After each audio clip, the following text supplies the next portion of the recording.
Hello, I'm Peter. We've talked a little bit about the garden in the past, but we moved here about 2.5 years ago. We'd spent quite a lot of time trying to find the right place to live, and to be fair, we probably weren't that sure whether we'd moved to the right place and the right house. So we decided to make some real changes to it to attack the bits that we didn't like. And one of the parts was the patio that was at the back here, which was very uneven. It was quite dangerous probably, and we really didn't like it. It was quite unpleasant and uneven. So we had all of that block paved last year, and we liked that so much that what we then did was to decide to come further up, and we brought a large path up through the garden here. We had a very wet garden until we started doing this. The ground was very soaked during the winter at the back of the garden, and so what we did, it was very uneven, so we had all of that stripped off, all the grass taken away, and we put in several tons of topsoil on top of that, and then had that re-turfed.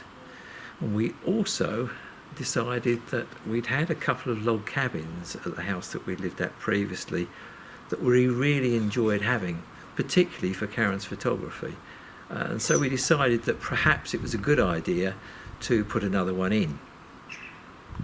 So as part of the design, what we decided to do was to put in a concrete slab at the back of the garden, which is to the corner here, really where it's quite wet, and therefore it would be above the water that was coming in. Water used to drain in down from the neighbours and from uphill slightly, and it was coming down into the corner of the garden.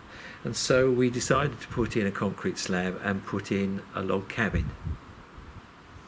The grass we've put in, we've left it to really take hold.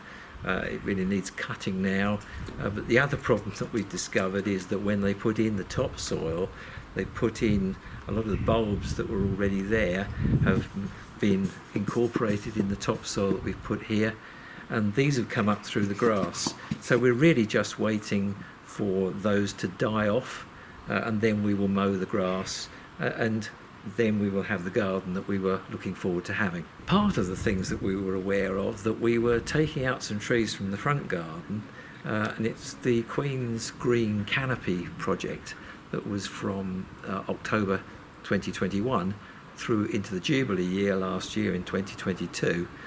And so we decided that we would plant some trees in the back garden. So we put in about 16 different trees into the garden before we decided to actually redesign it and have it redone. So as part of that, what we did then was to have the trees moved.